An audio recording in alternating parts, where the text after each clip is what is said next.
Let me tell you something. I've been a rich man and I have been a poor man, and I choose rich every fucking time.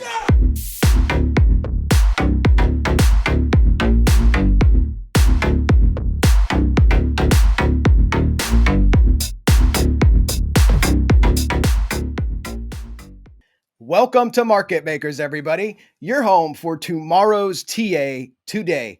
Often imitated, never replicated. I have to focus on the often imitated part because this is a cycle in itself that's forming between Gareth Soloway and I. 7 months ago, I did a solar cycles video, not a common topic on YouTube. Lee, throw up that thumbnail. You guys should go back and watch that because I covered the solar maximum, how it's a cycle that occurs every 11 years, and it captured 1929, big major market bubble, 1972 Nifty 50 and .com, and how we are trading under the solar maximum now here in 2024, creeping into 2025. So I did this detailed video, and 4 days later, Gareth Soloway discovered solar cycles. And I found that very fascinating. It's very, very similar. I've been doing a lot, and again, I'm going to get into this more, guys. I'm just beginning my research, but I'm looking at solar cycles.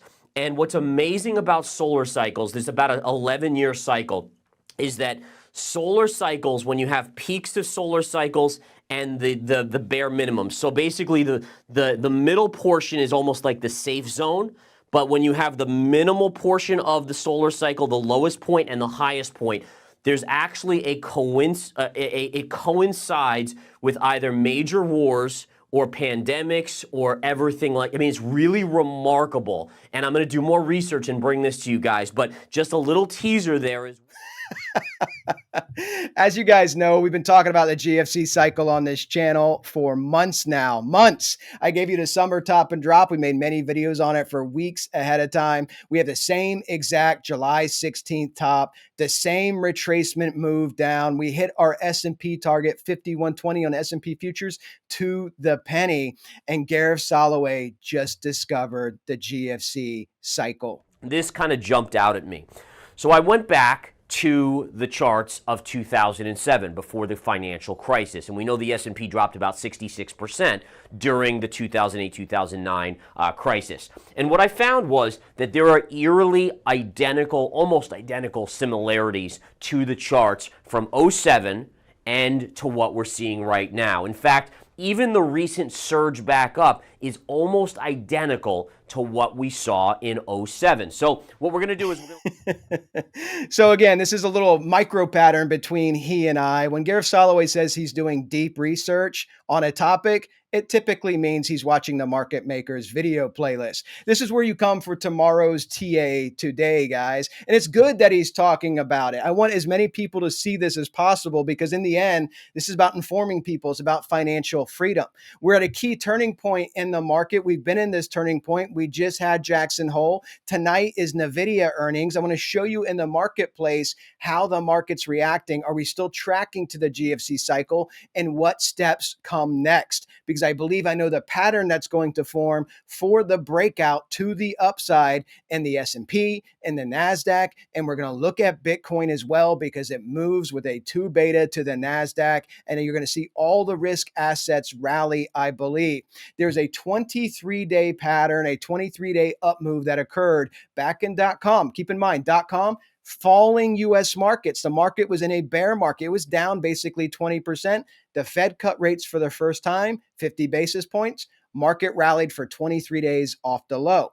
Fast forward to 2007, we're in an ascending market. If the Fed cuts rates like they did in 2007, the exact same 23-day rally occurred from the day of the rate cut in 2007. Does that mean it has to repeat exactly for a third time? No, of course it doesn't. This is a roadmap. If it tracks to the pattern, that's fantastic. It gives us a guide to trade the markets. But so far, guys, I really like the price action that I'm seeing. I'm going to show it to you in the charts. If you like this content, you like the alpha I give, be sure to like and subscribe. Leave me a comment. I always reply to them. Guys, check out our Discord as well. The information is in the video description. Lee, let's start the show.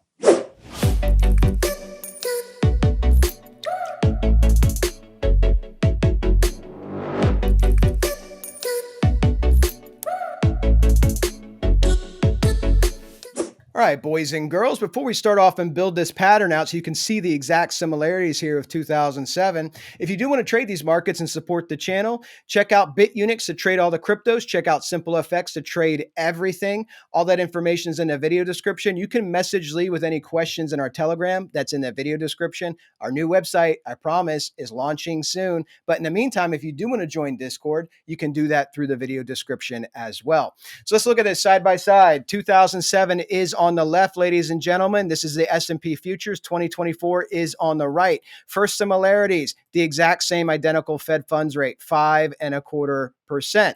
So we see that. Now we look at some other similarities, the exact same July 16th top. Let's build this chart out on the right, 2024. July 16th, 2024. We're going to mark this white. That was your top over here. You had your decline, 12.5% back in the 2007 declination. You got 10.5% to our 786 target, beautifully to the penny, 10.5%. And now we're in that rally phase back up. We just had the Fed, what was it, the 22nd of August? We just had the Fed at Jackson Hole. Powell gave his speech on Friday. So here you are. This is the box that you are in right now. Let me show you this. So you were here. Here's your Fed back then for Jackson Hole. This was the box you were trading. And remember, I told you it's going to be volatility up and down. 2007, that's where you are right now. Volatility up and down. And the first rate cut is September 18th, okay? You're getting that rate cut September 18th, something I've long been suggesting would occur. Why? Because it's the identical rate cut you got back in 2007. The identical rate cut, guys. And so keep in mind, in 2007, this was 50 basis points, and .com, the first rate cut, was 50 basis points. The market doesn't know if you're getting 25 or 50. I would wager to say you're going to get 50 over here on September 18th. Same day, same rate cut. What did the S&P do? Went up to a new all-time high. Then it made its blow off top and declined, absolutely collapsed 57%, okay? It collapsed 57%. It took 17 months top to bottom to finally bottom. It topped in October 11th, which is a key date we're looking for in the 2024 chart, October top, and then you're going to look for your decline after that. So we're going to talk about this zoomed in on some charts. I wanted you guys to see the similarities. What's really amazing right now, you can see the outperformance that we have here on the modern day market, right? Because we're above the 50. Here's your 50. You stayed below it after Jackson Hole and broke out above it. S&P staying above it, but it's forming a pattern I want to show you guys when we zoom in. Something else I want to show you is the rally off the bottom. Okay, look at the rally off the bottom here in 2007 up to your all-time high. 15.44%. Now, do we have a pattern that shows you that? Of course I do, guys. Let's look at this because here's the 2024 market of the S&P. Here's our gigantic ABCD pattern for you Elliott wave traders. This would be your A equals C. Remember my targets on the S&P for the blow off top, 5,900 to 6,100. What are we basing this on? Well, we're basing it on the ABCD move. We're basing it geometrically speaking on the mathematics here of the market, a 15.25% up leg, your prior leg, equidistant move would be 15.25%. Right to 5,900. And of course, where did you do this 15.25% before? You did it in 2007. Look at this, 15.44 off your low to your all-time high. Again, market symmetry, synchronicity between the cycles. This is something that I like to look at and I like to track. So these are the targets that I'm looking at, looking for an October top. If we were to top here in October 11th, the exact same day, is it possible? We topped July 16th the exact same day, so I think it's definitely possible. But I'm looking for an October top here, guys. And again, 5,900 to 6,100. But I want to show you this pattern the market's making. But before we do that, let's jump over to the NASDAQ because it's tracking even cleaner to 2007. 2007 over here on the left, we made our nice W pattern, but here's the breakout. I want to show you this. So here's your Jackson Hole, August 30th in 2007. Look what the NASDAQ did. It broke above the 50, fell back below the 50, chopped up and down below the 50 and on top of the 50. What are you doing right now? The exact same thing. Jackson Hole right here, August 22nd. Look what you did. You broke out a couple days ahead of Jackson Hole, and now you're back below the 50. the identical price movements. Now, keep in mind, you're going to be chopping, as I said, between here and September 18th. What did the NASDAQ do on September 18th in 2007? Look at the screen on the left, guys. You initiated a 14.5% rally with the rate cut. Look at that big up candle. Boom, 14.5% rally. So I'm going to show you how these patterns are forming on the S&P and NASDAQ because it's going to be the same pattern, okay? Let's look at Bitcoin real quick and we'll jump into the daily charts for these assets. Bitcoin zoomed out your prior tops. Remember, this is my thesis here of what Bitcoin's doing. Top 1, top 2, top 3. Of course, the law of 3, the fourth time you break out. We're going to look at these targets to the upside. Remember, Bitcoin, people are asking me what Bitcoin's going to do. Bitcoin is closely correlated to the Russell and to NASDAQ. In November 2021, Bitcoin, Russell topped within 72 hours of each other. NASDAQ also topped in November of 2021. And when the NASDAQ fell 38% in 2022, Bitcoin fell almost 70%. Through this cycle so far, there's been a very tight correlation with the NASDAQ, which is tech. Obviously, I view Bitcoin as beta tech. And that correlation has been as high as spot 93. Keep in mind, a 1 correlation is perfection. All right. So you're somewhere between a spot 80 and a spot 93, the correlation to the NASDAQ. So if the NASDAQ does what it did in 2007 in rallies, I anticipate a big rally from Bitcoin.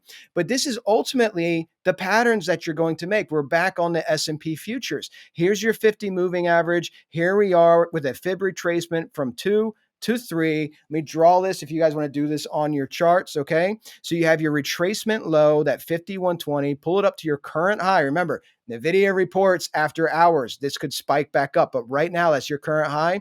Even if you only come to the very basic 382 retracement, which makes you take out the 50, you're going to bottom somewhere in here. And of course, the big catalyst is the September 18th rate cut, okay? So once we have this leg from 3 to 4, I'll be able to get Fibonacci confluence if we come down deeper and make the W from down here. All of that matters for confluence. But until that happens, we have our target by taking our all-time high to that retracement low right now, 1618 at 6,092. Hence, 5,900, 6,100. I need further confluence. I need the W to finish forming, and I'll be able to get my upside target that I'm looking for on the breakout trade 23-day rally after the September 18th rate cut. And again, I'll be looking for 50 basis points because that's what we did in .com and that's what we did in 2007. We don't have to, but that's what I'm looking for. But right now, we're looking to form that next leg. NVIDIA earnings come out strong. Look for price to move up a little bit. If it comes up, what's the target you want to watch? Your all-time high, obviously, 57.21.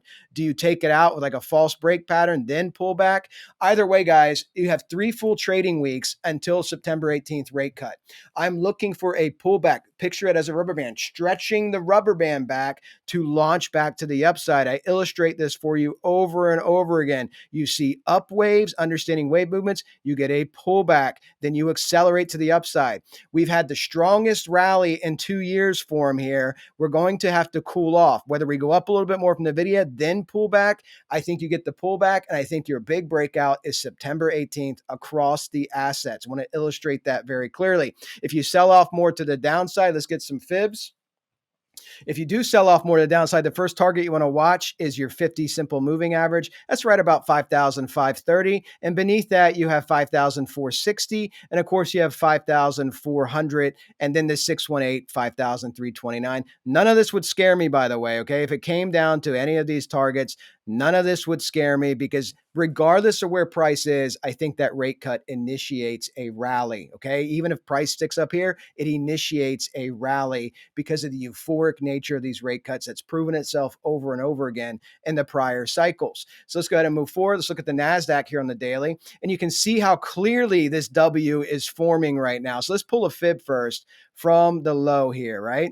Your retracement low up to your current high. Here's your 50. You're losing the 50. By the way, Bitcoin mimicking this identical. Okay. I'm going to show you this when we get to the Bitcoin chart. Your 382 is at 19K. The 0.5 is at 18.7. And then you have the 618 at 18,372. None of these would scare me hitting the 382.5 or 618 because you're going to get this rally. you're going to get this rally right here with the September 18th rate cut. If we look at our targets to the upsides, let's go ahead and draw this. This is the pattern that will form just like on the S&P, right? And you're getting it here first, guys. Here's your 3. Your 4 leg is going to come down. Again, we don't know to where yet. Let's just say it comes down to that 0.5 and breaks out, right? It breaks out from this level. These are the upside targets I'm looking at, 21,971 as well as 23,228. Those would be the targets I'd be looking at to the upside. Where this leg forms, this leg 3 to 4, where this forms, how deep it goes, will allow me to get Fibonacci confluence. So once we have this leg, which I anticipate obviously would be before the rate cut September 18th. So once this bottoms and starts making its bottom and then starts moving up, I'll be able to get Fibonacci confluence to really drill this down for the targets we're looking for on the upside. But these W's are going to form on the S&P. They're forming right now on the NASDAQ, and you saw it on Bitcoin as well. When we look at Bitcoin, guys, here's our complete topping pattern. I showed you the zoomed out pattern, right? Here's your zoomed out 3 tops, right? This is back in 2021. Here's your 3 tops zoomed out. And when you zoom in on Bitcoin, you have the same pattern. This is something I've been illustrating on the channel. Top 1, top 2. You see this? Top 3. Law of 3. The 4th attempt is when you break through a triple top pattern, okay? This is a WD Gann concept going back 100 years ago. What you can see right now is Bitcoin struggling. It got up to the 50, and what did it do? It started to accumulate. I told you it would break above the 50. It got above the 50. What did the NASDAQ do? It broke above the 50. What did the NASDAQ just do in the last couple of days? Fell back below the 50. It's mimicking tech, okay? It's mimicking the NASDAQ. This is very important to understand. When you look at this from a Fibonacci perspective, from your all-time high down to your retracement low here, look at what you're doing. So you got stuck at the 618. Why is September 18th important for Bitcoin? Bitcoin did not exist in the 2007 rate cutting cycle. It did not exist in .com. But because of this close correlation with the NASDAQ, if the NASDAQ does what it did last time in the 2007 cycle that the S&P is tracking to as well, I anticipate Bitcoin rallying and taking out its high and moving up. As of right now, as you guys know, the only Fibonacci target I can give you is based off of this range. So when we look at Bitcoin from this perspective, I'm simply looking at taking out 73,850, and then I'm looking at 80K, and I'm looking at 89K for the 1618, and the 200% move for Bitcoin, the doubling of that gigantic trading range right here, the 200% move is 98,755. And if you get up to 98,755, I would be willing to wager you get a wick at least to 100K, right? Hit that psychological level of 100K. So once we have these patterns, these W patterns start to complete on S&P, on NASDAQ, I can give you Fibonacci confluence for some targets. As of right now, I'm looking for top in the S&P in October. It topped October 11th in 2007. We're looking for the 23-day rally based on that rate cut. You get the rate cut, 23-day rally. That's what we're looking at. Bitcoin could lag, it could lead, but ultimately it is a risk asset, and I anticipate it rallying hard, doing a beta move based on what the NASDAQ does, taking out its high. And we're going to look at this as we form our patterns getting closer to September 18th, where exactly we're taking off to. First level target's going to be 80,619. I want to see Bitcoin hold 54K, but it's tracking to how the NASDAQ's tracking. This may also be affected with how NVIDIA reports, because if the NASDAQ pumps with NVIDIA earnings, you could see Bitcoin recover some of this and come back up to challenge the 50, right around that 62K level. NVIDIA has bad earnings. Look for the markets to sell off some. Look for Bitcoin to start moving back down. I want to see it hold 54K. Guys, I hope everybody has a fantastic weekend. Be sure to like and subscribe. I answer your comments as always. Hope to see you all in the Discord, and I'll talk to you on the Sunday big video market update. Take care, everybody.